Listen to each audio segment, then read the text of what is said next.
रविंद्र भाटी का साथ देने मैदान में उतरे बीजेपी नेता।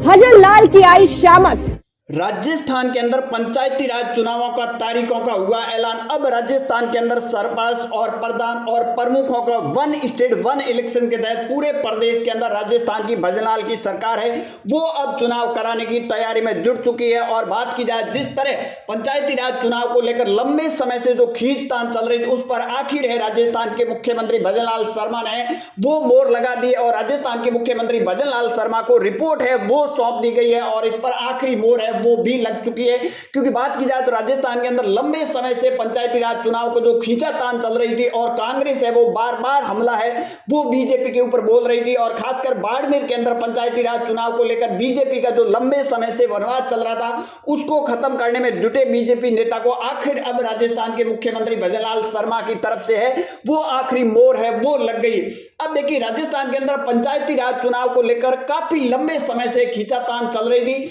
करीबन बात की जाए तो जनवरी 2025 में 6,749 ऐसी ग्राम पंचायतें थी जिसका कार्यकाल पूरा हो गया था, परंतु राजस्थान की सरकार चाहती थी कि वन स्टेट वन इलेक्शन के तहत पूरे प्रदेश के अंदर एक साथ चुनाव कराया जाए। इसको लेकर काफी लोगों में नाराजगी भी देखने को मिली और मामला कोर्ट तक भी पहुंचा था, परंतु इस बीच में यह खबर निकल कर आ रही है पंचायती राज मंत्री ने है वो रिपोर्ट राजस्थान के मुख्यमंत्री भजनलाल शर्मा को है वो सौंप दी गई है। और बात की जाए तो दिसंबर के अंदर है वो दिसंबर के एंड में पंचायती राज चुनाव और उसके साथ छात्र संघ के भी चुनाव कराए जा सकते हैं, इस तरह की भी खबरें आ रही है। परंतु यह बात की जाए जिस तरह बाड़मेर की राजनीति की खासकर बात की जाए तो लंबे समय से बीजेपी का जो वनवास चल रहा था उस वनवास को खत्म करने के लिए बीजेपी के तमाम नेता ने 280 करीबन ग्राम पंचायतें नहीं बनाई और उसके बाद में करीबन 8 पंचायत समिति भी नहीं बनाई, परंतु उस सब पर मामला है वो सरकार ने एक बार रोक दिया था। और उसके बाद में कहीं न कहीं बीजेपी अगर बात की जाए बाड़मेर पंचायती राज चुनाव का जो वनवास खत्म करने निकली थी परंतु उस पर भी ब्रेक लगा।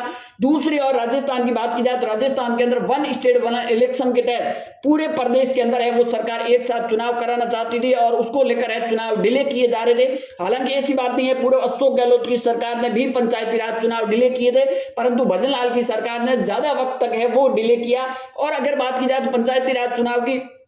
करीबन 6,749 ऐसी ग्राम पंचायतें थी जहां कार्यकाल पूरा हुआ था और उसके बाद में ये कयास लगाए जा रहे क्या यहाँ एमपी मोड लगाए जाएंगे या फिर प्रशासक लगाए जाएंगे, परंतु भजनलाल की सरकार ने उन्हीं सरपंचों का कार्यकाल बढ़ा दिया और जिले लेवल की कलेक्टर की देख रेख में है वो भी काम करेगी और कमेटी भी बनाई गई थी। परंतु अब राजस्थान की सरकार है वो राजस्थान के अंदर वन स्टेट वन इलेक्शन के तहत पूरे प्रदेश के अंदर दिसंबर के एंड में चुनाव है वो कराने जा रही है। अगर बात की जाए तो राजस्थान के अंदर टोटल ग्राम पंचायतों सहित 43 निकाय के भी चुनाव इसमें शामिल होंगे। प्रधान हो, प्रमुख हो या फिर सरपंच हो, तमाम छोटे ये चुनाव हैं वो चुनाव भी कराए जाएंगे और 43 निकायों के भी चुनाव इसमें शामिल है। परंतु यह बात की जाए जिस तरह बीजेपी बाड़मेर के अंदर जो लंबे समय से वनवाद चल रहा है, चुनाव जीतने के बाद में प्रमुख बनाने में कामयाबी नहीं हुई थी पिछली बार भी, परंतु इस बार है बीजेपी पूरे नेता बीजेपी की तैयारी में जुट चुके थे। पंचायतों का पंचायत समिति और पंचायत समितियों का जो निर्माण गठन किया था उसको लेकर एक बार फिर ब्रेक लगा और उसके बाद में इसकी कोर्ट के अंदर सुनवाई भी हेयरिंग हुई।